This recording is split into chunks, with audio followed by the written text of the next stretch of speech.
नमस्कार मित्रों, आज 15 अगस्त यानी स्वतंत्रता दिवस।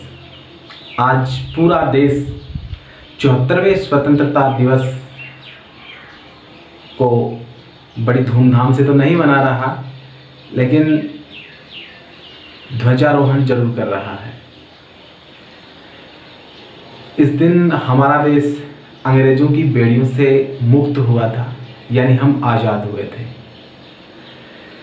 तो आप सभी को स्वतंत्रता दिवस की हार्दिक शुभकामनाएं। आपका जीवन ऐसे ही स्वतंत्र रहे, सफलता की ओर जाएं आप। हमेशा आप खुश रहें, मुस्कुराते रहें, स्वस्थ रहें। साथियों, इससे पहले वाले वीडियो में हमने अविकारी शब्द का पहला भेद पढ़ा था, क्रिया विशेषण।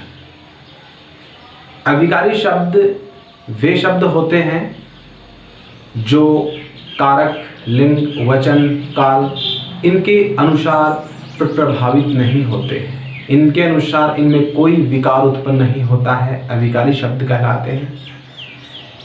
इसके मैंने आपको 5 भेद बताए थे। उनमें से क्रिया विशेषण हमने पिछले वाले वीडियो में कंप्लीट कर लिया था। उसके बाद में जो 4 और रह गए, समुच्चय बोधक, संबंध बोधक, विस्मयादि बोधक और निपात, ये 4 और रह गए। ये भी आज मैं आपको करवाऊंगा। इससे पहले अगर आपने हमारे चैनल को सब्सक्राइब नहीं किया है तो सबसे पहले आप हमारे चैनल को सब्सक्राइब कीजिए। वीडियो अच्छा लगे तो लाइक जरूर करना, अपने साथियों से शेयर करना। वीडियो कैसा बना है, आपको कुछ सुझाव देना है, उसके लिए आप कमेंट बॉक्स में आप हमें कमेंट कर सकते हैं। तो साथियों, आज का अध्ययन शुरू करते हैं। अध्ययन शुरू करने से पहले मैं आपको बता दूं कि अगर अभी तक आप हमारे चैनल पर नहीं आए थे, पहले नए हो, तो नीचे डिस्क्रिप्शन में पीछे वाले वीडियो की लिंक दी गई है। आप वहां पे जाके पीछे वाला वीडियो और पीछे जितने भी वीडियो बनाए हैं, जितने भी टॉपिक करवाए हैं, उनका अध्ययन आप कर सकते हैं। तो शुरू करते हैं, समय खराब किए बिना अध्ययन शुरू करते हैं आज का। तो अविकारी शब्द करवा रहा था, इसमें क्रिया विशेषण हो गया था, एक भेद हो गया था। आज हमारा दूसरा भेद है समुच्चय बोधक समुच्चय बोधक अविकारी शब्द। दूसरा भेद है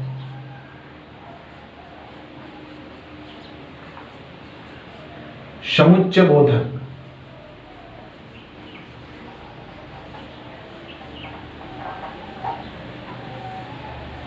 समुच्चय बोधक क्रिया विशेषण समुच्चय बोधक अविकारी शब्द। समुच्चय बोधक अविकारी शब्द को योजक शब्द भी कहा जाता है, योजक बोधक शब्द भी कहा जाता है इसको। तो समुच्चय बोधक किसे कहते हैं? समुच्चय बोधक वे शब्द जो 2 या 2 से अधिक शब्दों, वाक्यांशों या वाक्यों को मिलाते हैं। वे शब्द या वे अविकारी शब्द जो 2 या 2 से अधिक शब्दों, वाक्यांशों या वाक्यों को मिलाते हैं, समुच्चय बोधक कहलाते हैं। समुच्चय बोधक अविकारी शब्द कहलाते हैं। जैसे राम और लक्ष्मण, राम और लक्ष्मण वन गए।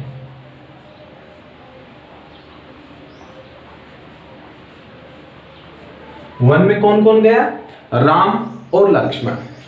2 शब्दों को मिला दिया। किसने मिलाया है? इसने मिलाया है। तो और क्या हुआ? समुच्चय बोधक वाक्य हो गया। समुच्चय बोधक अविकारी शब्द हो गया। और ठीक है, राम और लक्ष्मण वन में गए या वन गए, तो राम को और लक्ष्मण को कौन मिला रहा है? और मिला रहा है, तो और क्या हुआ? समुच्चय बोधक अविकारी शब्द हो गया। ठीक है, इसके भी दो भेद हैं। समुच्चय बोधक के भी कितने भेद हैं? दो। समुच्चय बोधक जो शब्द हैं, जो अविकारी शब्द है, उसके भी दो भेद हैं। पहला, समुच्चय बोधक परिभाषा पढ़ ली आपने कि वे शब्द, वे अविकारी शब्द जो दो या दो से अधिक शब्दों, वाक्यांशों या वाक्यों को मिलाते हैं, समुच्चय बोधक अविकारी शब्द कहलाते हैं। ठीक है, तो ये भी दो प्रकार के होते हैं। एक तो होते हैं संयोजक, एक होते हैं विभाजक। एक तो संयोजक और दूसरा भेद क्या है इसका? विभाजक।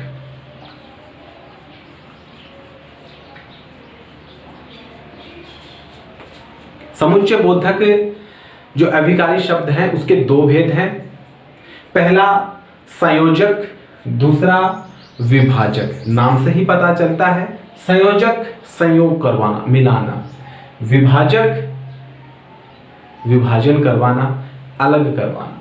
वे शब्द या वे समुच्चय बोधक शब्द जो दो या दो से अधिक शब्दों, वाक्यों या वाक्यांशों को मिलाते हैं, संयोजक कहलाते हैं। और वे शब्द जो अलग होने का बोध कराते हैं, वे समुच्चय बोधक शब्द जो अलग होने का बोध कराते हैं, क्या कहलाते हैं? विभाजक कहलाते हैं। ठीक है, संयोजक, जैसे संयोजक और, तथा, एवं, जो, तो, फिर, यथा, यदि, पुनः, इसलिए, कि, मानो, सो, अतः, अर्थात, ऐसे शब्द आएंगे। और,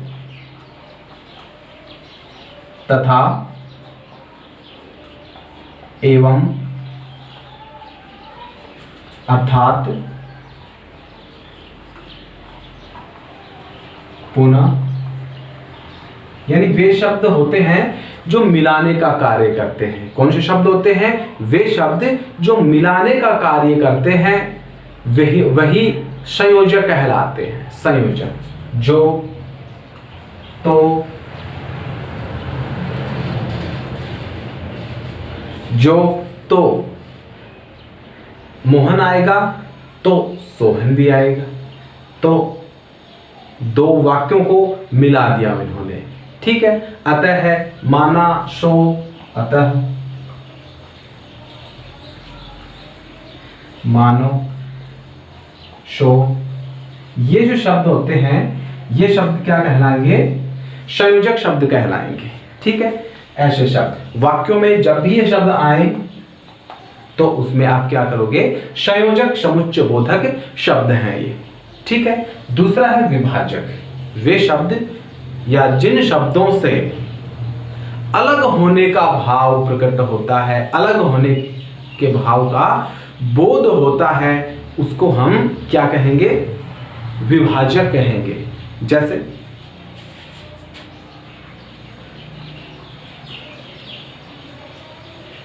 किंतु, परंतु, ये कार्य हो जाता, किंतु वो कार्य हो गया। ठीक है, ये नहीं होता कि राम आता किंतु उसको मना कर दिया। राम आता किंतु उसको मना कर दिया, तो किंतु क्या हुआ? विभाजक हो गया। किंतु आ गया, विभाजक हो गया, मतलब वो नहीं आया। किंतु का मतलब वो नहीं आया, वरना, अपितु, बल्कि, वरना, अपितु, अपितु, बल्कि, क्योंकि,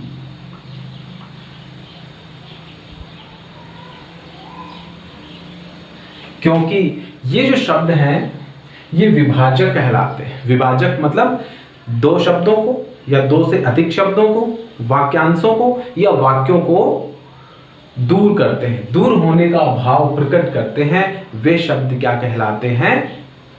विभाजक समुच्चय बोधक कहलाते हैं। ठीक, ये हो गया हमारा समुच्चय बोधक। समुच्चय बोधक किसे कहते हैं? वे शब्द जो दो या दो से अधिक शब्दों, वाक्यांशों या वाक्यों को मिलाने का कार्य करते हैं, मिलाने का भाव का बोध होता है, समुच्चय बोधक कहलाते हैं। समुच्चय बोधक दो प्रकार के होते हैं। समुच्चय बोधक दो प्रकार के होते हैं, एक तो संयोजक, एक विभाजक। संयोजक दो या दो से अधिक शब्दों को, वाक्यांशों को, वाक्यों को मिलाते हैं। विभाजक इनको अलग करते हैं। ठीक है, इनके ये शब्द हैं। इन शब्दों में से कोई भी शब्द आए तो आप पहचान सकते हो कि कौन सा संयोजक है, कौन सा विभाजक है।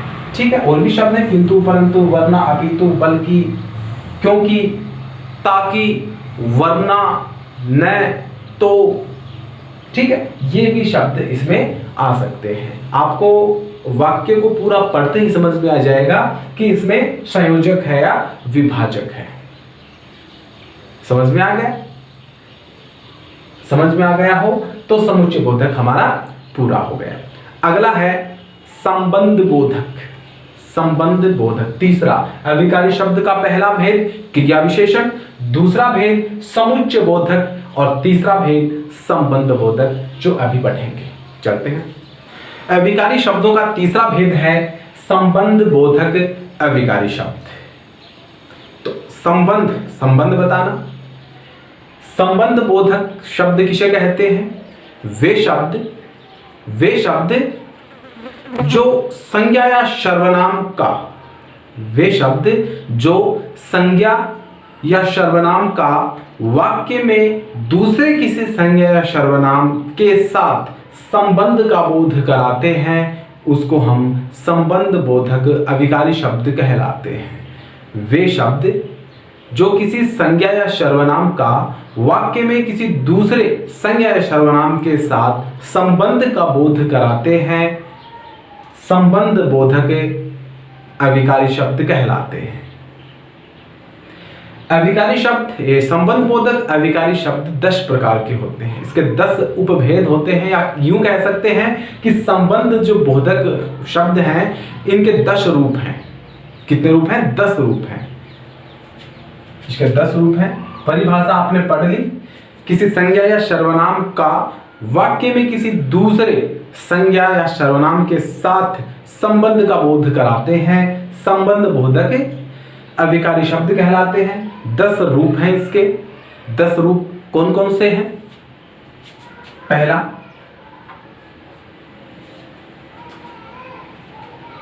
पहला भेद है इसका कालवाचक। कालवाचक संबंध बोधक। दूसरा है स्थानवाचक संबंध बोधक। कालवाचक समय का बोध कराएंगे, स्थानवाचक स्थान का बोध कराएंगे। तीसरा दिशावाचक,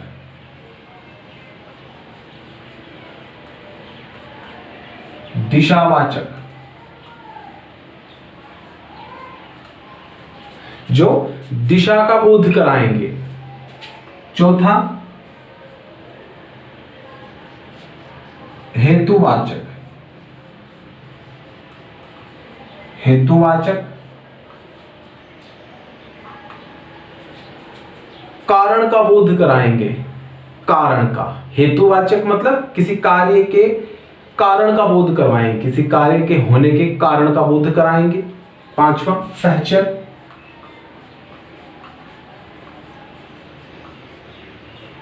सहचर वाचक साथ होने का बोध कराएंगे, साथ होने का। कालवाचक समय का बोध कराएंगे, स्थानवाचक स्थान का बोध कराएंगे, दिशावाचक दिशा का बोध कराएंगे, हेतुवाचक किसी कार्य के होने के कारण का बोध कराएंगे, सहचर साथ होने का बोध कराएंगे। ठीक है, 10 हैं, पहले 5 पढ़ लेते हैं। ठीक है, क्योंकि हमारे व्हाइट बोर्ड के ऊपर ज़्यादा एक साथ तो आएंगे नहीं, तो 5 पहले करवा देता हूँ, 5 इसके बाद करवा देता हूँ। ठीक है, अब इसके उदाहरण कौन कौन से उदाहरण हैं ये भी पहले करवा देता हूँ पांचों के। कालवाचक, स्थानवाचक, दिशावाचक, हेतुवाचक और सहचरवाचक। ठीक है, तो हमारे ये 5 रूप हैं संबंध बोधक के। कालवाचक, कालवाचक संबंध बोधक। कालवाचक, काल का बोध कराएंगे, समय का बोध कराएंगे। मैं कल जाऊंगा, वह परसों गया था। कल और परसों क्या हो गया है, समय का बोध हो गया। एक संज्ञा या सर्वनाम वाक्य में किसी दूसरे सर्वनाम के साथ संबंध का बोध करा रहा है, स्थानवाचक हो गया। दूसरा कालवाचक हो गया, समय का बोध हो गया। दूसरा स्थानवाचक, पृथ्वी के ऊपर नीला आकाश है, पृथ्वी के ऊपर नीला आकाश। दोनों के बीच में संबंध क्या आ गया, ऊपर। ऊपर स्थान हो गया, स्थानवाचक आ जाएगा। ऊपर, नीचे, दाएं बाएं, ये स्थान। दिशावाचक, राहुल उस ओर गया है, राहुल उस ओर गया है। उस ओर दिशा हो गई, उस ओर गया है दिशा हो गई। ठीक है, उत्तर भी आ सकता है, दक्षिण भी आ सकता है, पूर्व भी आ सकता है, पश्चिम भी आ सकता है। ठीक है, हेतुवाचक, किसी कार्य के होने के कारण का बोध होता है। राम मोहन के कारण, के कारण, कारण क्या था, मोहन था कारण। हेतुवाचक आ गया इसमें। सहचरवाचक, हेतुवाचक में कौन कौन से शब्द आएंगे, के लिए, हेतु, के कारण। ठीक है, ये शब्द आएंगे। वजह है, वजह से भी, की वजह से, हेतु ही आ जाएगा। ठीक, सहचरवाचक, साथ साथ होने का भाव। वह अपने परिवार के संग आया, वह अपने परिवार के संग। संग जो शब्द है वो सहचरवाचक संबंध बोधक है। संग, संग है, साथ है, समेत है। ठीक है, ये शब्द जिसको सपरिवार, से लगा हुआ हो, वो भी सहचरवाचक आएगा। ये शब्द जो आए वे सहचरवाचक संबंध बोधक आएंगे। 5 हो गए, समझ में आ गए होंगे। ठीक, अब 5 और रह गए। 5 रूप करवा दिए संबंध बोधक के, अब 5 और रह गए, वो भी अभी आपको मैं करवा देता हूं। संबंध बोधक के 5 रूप करवा दिए आपको। छठा भेद है सादृश्यवाचक। सादृश्यवाचक, सादृश्यवाचक किसे कहते हैं, जिसमें समानता का बोध हो, समानता का। इसमें कौन कौन से शब्द आएंगे, समतुल्य, समतुल्य, समकक्ष, सम, समान, तुल्य। जैसा भी आएगा, जैसा, जैसा या जैसी। ठीक है, जैसा या जैसी, उसके समान ही तो है। राम मोहन जैसा है, राम मोहन के समान है। ठीक है, समानता का बोध होगा। विरोध मूलक, जिसमें विरोध का बोध हो। विरोध का कौन कौन से शब्द आएंगे, खिलाफ, प्रतिकूल, विपरीत, विरुद्ध। राम मोहन के विरुद्ध है, उसके खिलाफ है। ठीक है, ये शब्द आएंगे विरोध मूलक शब्द कहलाएंगे। विनिमय बोधक, विनिमय, एक दूसरे के लेन देन का बोध हो, एक दूसरे के लेन देन का बोध हो, वहां पे विनिमय बोधक आएगा। के बदले, ठीक है, पैसे के बदले अनाज, तुम मुझे पैसे के बदले अनाज दो। ठीक है, की जगह के स्थान पर, राम के स्थान पर मोहन आ गया। के साथ भी आ सकता है, के साथ।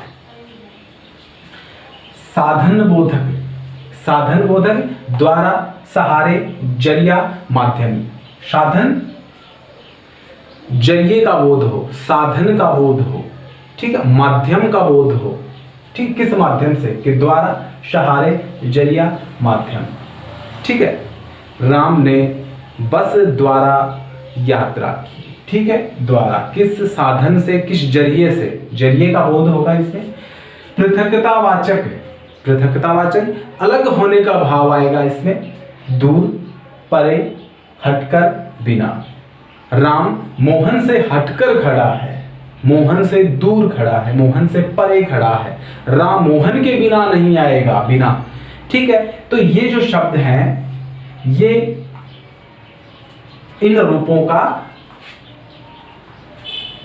को आपको बताएगा कि ये रूप है।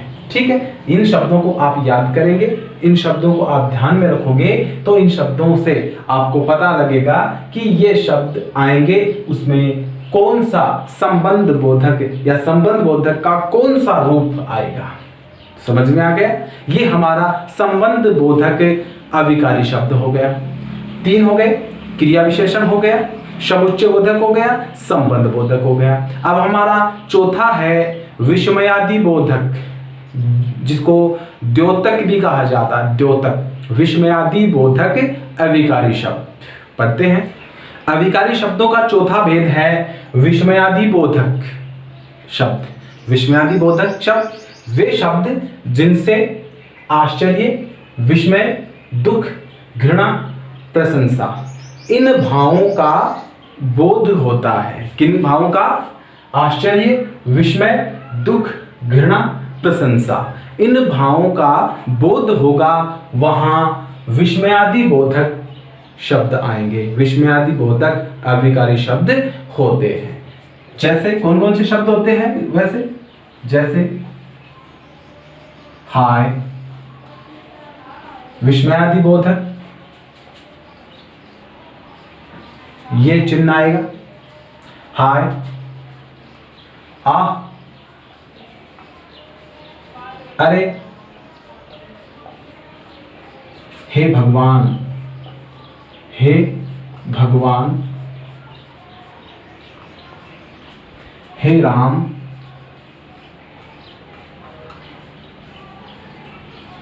शाबाश,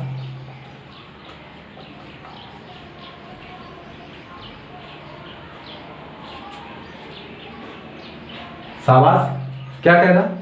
किसी की प्रशंसा कर रहा है। वाह,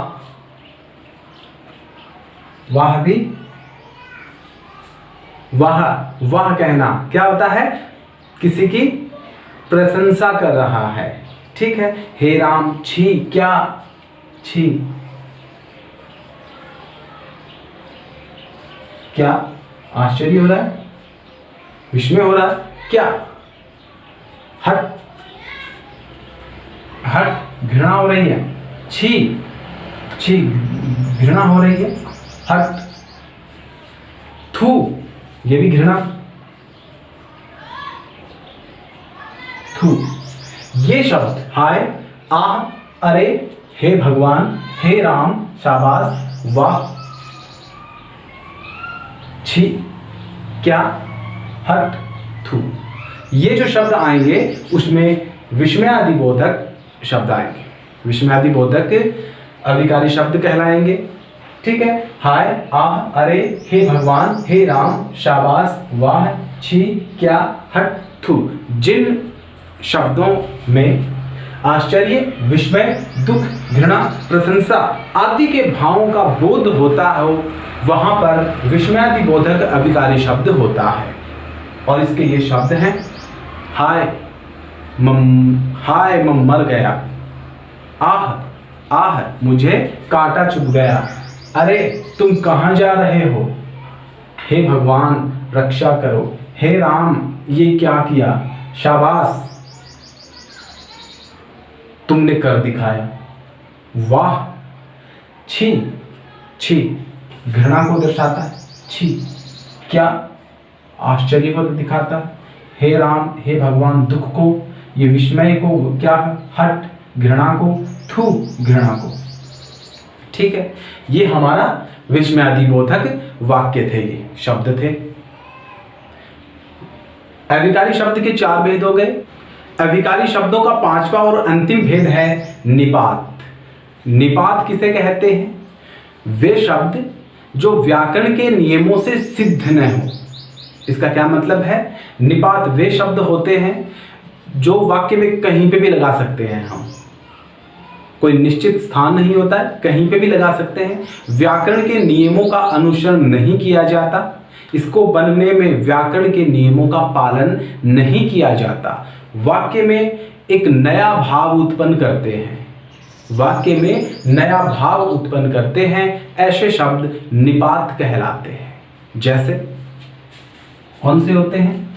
निपात के कौन कौन से शब्द होते हैं जो हमें पता चलेगा कि ये शब्द है, ये निपात है। अभिकारी शब्दों का 5वां भेद निपात, उसके बारे में पढ़ रहे हैं। उनमें कौन कौन से शब्द होते हैं जो हमें यह जानकारी देंगे कि ये निपात के हैं। तो भी, ही, तभी,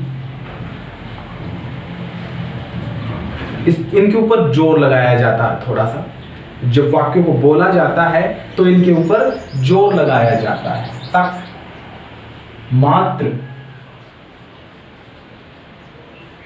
और इनसे जब जोर लगाएंगे तब इन वाक्यों में से एक नया भाव निकलेगा, नया भाव उत्पन्न होगा, नया भाव प्रकट होगा इनसे। ठीक है। भर, जी, नहीं, मत, ये ऐसे शब्द होते हैं जो वाक्य में आएंगे, हम कहीं पे भी लगा सकते हैं। इनका व्याकरण की दृष्टि से कोई भी ताल्लुक नहीं है, कोई इनका नियम नहीं है, व्याकरणीय नियम नहीं है। यही, वही, तभी, ये भी आते हैं, यही, वही, तभी तो आ गया ये शब्द। ठीक है। तो भी, ही, तभी, तक, मत, मात्र, भर, जी, नहीं, मत, यही, वही। जैसे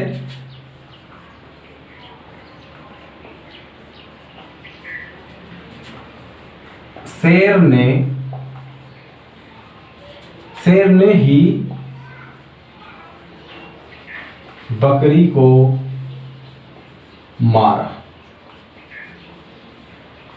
शेर ने ही बकरी को मारा, शेर ने ही, है ना। इसको ऐसे भी लिख सकते हैं, शेर ने बकरी को ही मारा।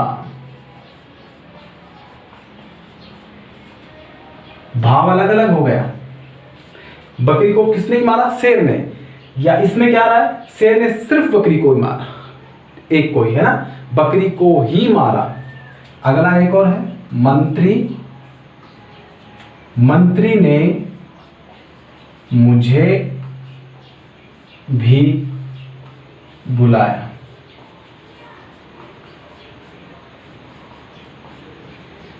ठीक है। एक मंत्री ने मुझे ही बुलाया। भाव अलग अलग हो रहे हैं।